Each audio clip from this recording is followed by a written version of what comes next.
Thought I was dead, huh? That's right, bitches, I'm back. Specifically back with another one of those remade Plush videos.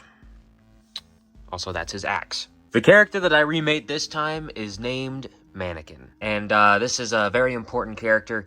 He'll be one of the main characters in the next Villain Plush episode, which I couldn't film more of until I made him. That's why I haven't filmed much. But, you know, I've been working, okay? In order to finish Villain Plush, I need to make 1 or 2 more plushes. So once I'm done with those guys, then we can start filming again. So I started with this guy because I did a poll on Instagram and he won the vote. Correction, he didn't win the vote. It was a tie between Overseer and Mannequin. But I did a little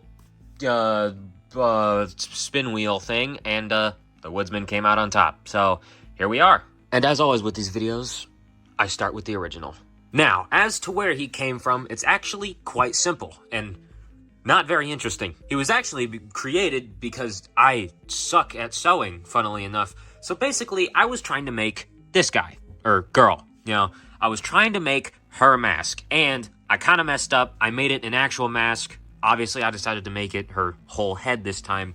So I just had this spare mask lying around, and I decided, you know what?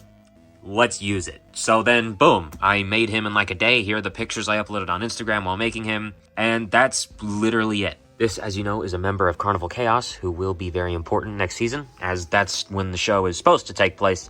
Also, this is not a ripoff of the Amazing Diddles Circus design, okay? That is not intentional. I made her years ago. I have proof on Instagram because I uploaded pictures while making her. So if any of you accuse me of stealing ideas, I swear to God I will... Sorry, it's just poor timing. I will make Carnival Chaos eventually, so yeah. Yep. I always had an idea. I always knew what I wanted him to be, but I wanted him to be in Carnival Chaos. And he will be. But obviously I changed plans and I'm introducing him sooner in the next episode of Villain Plush. I always wanted him to have an axe, so I gave him one. Although obviously it's more of a hatchet than it is an axe. That axe is comically small. Like, he does not look threatening when holding it at all. That teaser trailer, it's a cool idea, but it's held back by the design of this plush. So, while filming Villain Plush, because I originally wasn't going to remake any of these characters, I was just going to film it with the plushes that I had of them as is. But while filming it, I was like, this could be way better. I need it to be better. So I decided to delay it so I could remake all these characters. And I know that would take a long time, especially since my schedule really restricts my time I can dedicate to sewing. But I figured it'd be worth it. Because you guys deserve good quality content. And not just random shit. So, this is mainly why I decided to remake him. This plush holds a special place in my heart, and I do love the original, but it needed an upgrade, and I'm really, really glad I did. To add insult to injury, he is 100% made out of felt. It is just felt in here. There's nothing else. Which is just another reason to, you know, make a different one. So, on to the remake.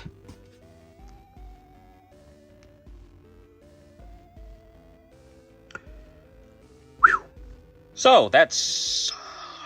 Well, first of all, that's a lot taller. I don't really know where to start, so I guess I'll just say, yeah,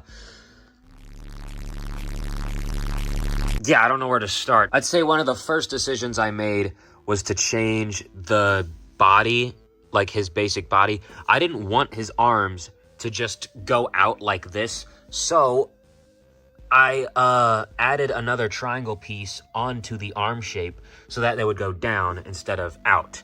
So that's a major part of his design, because he's supposed to just stand. I just realized that fell over. He's supposed to just tower over you.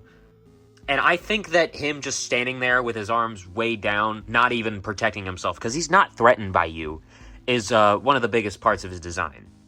Also, his cape and mask are removable, but, you know, there's no face under there because it would stick out from under the mask. There's a face under this guy. Oh, God. There's a lot of thing about this dude's face that pisses me off, but the one that gets me the most is that his hair is blonde, but his goatee is brown. He's a serial killer and he dyes his hair blonde. What are you doing? And he has these creepy ass fucking anime eyes. Like, why did I do that? Why did I do that? And I can forgive all of it. All of it. If he wasn't also smiling! This isn't a serial killer, this is the guy at Starbucks making your latte! No wonder you wear this mask, Jesus! Anyway, enough of the sins from the past. Let's move on to the future. I'd say by far the most difficult part of this plush was the mask and the hair. The hair still looks bad, but let me just explain to you how hard it was to find white felt. This here, okay, is the only scrap of white felt in all of Ohio, okay? I went to 3 Joann Fabrics, okay? Drove for, in total, probably an hour and a half from all the driving from place to place and checking each place a few times just to get this one singular sheet that isn't even felt. It's another fabric. Every single time I would check, they'd say, no, we don't have white felt. We don't have it. How do you not have the most basic color? It's literally the most basic color when sewing. I don't get it, dude. How do you not have white felt? It's not a difficult color to get. It's not even that expensive to make. The hardest colors to make are red, like bright colors like that, and they also sell well, so they charge more. This is the cheapest and most popular color. How? Not to mention, it took a few tries to get the mask just right, because I wanted the hair to be visible. Like, I wanted you to see the hair over it, and I also needed the little eye thing to be right, and I also wanted to do the little outlines, and the thing that'll mess with me forever is that little scrape right there, because I was coloring the edges with Sharpie, and then the Sharpie went over just a little bit and made that little scratch, and it will forever haunt me, and I will never stop hating myself. Shouldn't have even told you, because now you're never gonna let me live it down. And the hair was difficult because apparently a lot of plush tubers don't know how to make human hair. I asked Swifty if he had any tips for making human hair, and he said that it was also a pretty big problem for him. So I guess we're all kind of confused. I was glad to know that it didn't just suck and this was a problem that everybody had. So that made me feel a little better about myself. But I think I did okay on the hair. I wanted him to have hair like All Might, but like the small version. I wanted him to have really messy and frizzy hair. And I think I kind of did that. I mean, I wanted to do more, but I'm limited by the medium in which I'm creating. Why'd I say it like that? What? Here's actually something that I'm going to try to start doing in plush reviews now, and that is show you the concept art. So here is what I wanted the final design to look like. And I know what you're thinking. Hey, there's a hat there, but there's not a hat here. And I just want to say, I actually did make a hat. However, I don't know how it will stay on and not be permanently on, because it's big and heavy.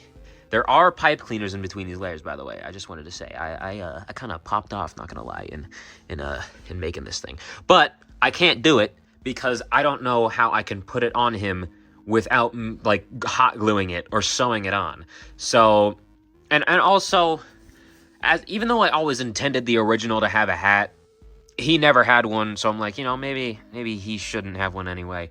But, you know, if I do find a way to make it stay on, I'll make him have a hat. But, you know, if I don't, then this is what you get. He looks cool without it. It's fine. Also, making the hat was kind of a challenge because it was huge, and the pattern I used looked a little suspicious when drawn on paper. Okay, I swear to God it's a hat. For those of you who want to see what he might look like with a hat on, this is it. It won't look exactly like that. Like, I can straighten out a little more, but it'll fall off if I move it, so... you know, there you go. Fun fact for you, these little armor pieces are actually felt because, again, felt is better when making shapes like that. Also, the belt buckle is felt, and the armor on his shoes is felt. And I made them black because he's supposed to blend in, and I felt like it'd be better if they were black because they'd be there, but they'd still, like, he could still camouflage really well. And his cape and belt, and this... is not any fabric that I've used before. It's actually some other weird leathery material, and I think it was an amazing choice because they're supposed to be different things. They're not supposed to be fleeced or something like that. So I think the difference in fabric really sell the design because the mask is different, the body's different, the armor's different, the cape is different. So it actually looks like a well put together outfit. Buttertron is still one of my favorites though. This is seriously dope. One of my favorites. Also, your boy got a rope. That's right. I'm detail oriented. I got a rope. I also put the same rope on the Wanderer. Oh my god, I just realized that the height difference between these two is almost non-existent now. Yeah, that's kind of messing with me. Anyway, I got the rope for the Wanderer because I wanted to give him this new cape to go around him, which is also same fabric that this little thing is made out of. And also, I think it was an amazing choice. This looks so much better than the original. Here's the original right there.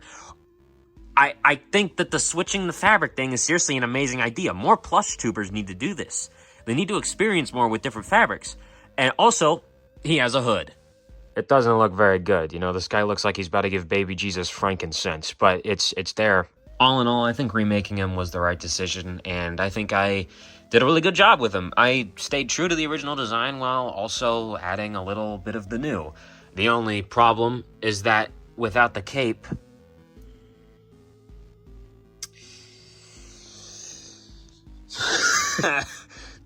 Talk about dad bod, bro. Oh my god. Despite the fact he's built like a Disney dad, despite the fact he has the haircut of an early 2000s Disney Channel bully, despite the fact that his hair looks like slices of mangoes, despite him being built like a jelly bean, I still love him and I am so proud with how he turned out. And not only am I showing off these two, but I also have Overseer's remake. That's right, it's a 2-in-1, baby. Let's go. Bam! Real quick, I can hear y'all in the comments going, wait a minute, the triangle pupil wasn't the thing. Why'd you give him the circle? Because Daddy knows best. Sorry, that was cringy as hell. Well, basically, the reason is I wanted to stay true to the original design a little bit, and I also, I just think it fits his character more. See, cats have that kind of pupil because they're a predator, and they have to hone in on their prey. They just need to focus in, keep their eye on the ball, or in this case, the mouse that's about to be eaten alive. But this guy is really just an asshole. I'll tell you what, you fat little cunt. You'll see, when I use him more, you'll understand. So I think the biggest change you'll notice is the clothes, okay? And here he's wearing like a detective's trench coat, and here he's just wearing a regular old hoodie. And I made that decision because I actually abandoned the whole detective thing a long time ago. Like years ago, before I even made the plush, actually. I don't know why I made him a detective if I'd already said goodbye to that. I always imagined Overseer wearing really baggy clothes. He doesn't really care what people think about him, so he just wears a hoodie and sweatpants everywhere. This is only my second time replicating this Funko pattern, and it went okay except for that. His back fat is too damn big. He's supposed to be skinny. He's supposed to be skinny, but the side profile... Ugh. He's built like a Discord mod, but whatever. I think I did a really good job on him, and I'm perfectly content. I'm very happy with how he turned out. And he is miles better than this. Good golly god. I messed up on the coat thing, but I just went all in and just decided to fix it anyway. I hot glued those pieces together. And the worst, the most egregious example... His entire back has just been open this whole time, and it's just been covered by his collar. What was I thinking? By far, the most important part of this character is his head shape, okay? And it's a really weird pattern. It's a really weird, okay, so it's like a really tall half circle with no curve over here. It's just a flat line. And then a circle up here with a little point, and then a bottom piece with a point. It's a really weird pattern that I came up with on my own, and I think it works okay. I would have preferred the top of his head to be a little more flat and not peak. But I think this is amazing. I tried to replicate the Funko pattern on this one, but I didn't actually copy it word for word. On this one I did, and you can clearly see that it was a better decision. There's surprisingly not a lot amount of time between these two plushes, but I still made a lot of great improvements since then. And it's really... These remake videos aren't just for me to make fun of myself, it's to see how far I've come. I truly have improved my sewing skills very fast. And I think that these videos really help people, not just me, but I think also you, to show that if you work hard enough, you can get better. It may take some time, but you can make videos like these to really see your progress laid out in front of you. I finally have made all the plushes I need to film A Glorious Purpose, so I can finally film the rest of it. And I'll give you updates as needed, and I guess I'll see you guys later. Bye. Oh, I also remade Happy, so yeah, there's that too. So, see ya. Follow me on Instagram!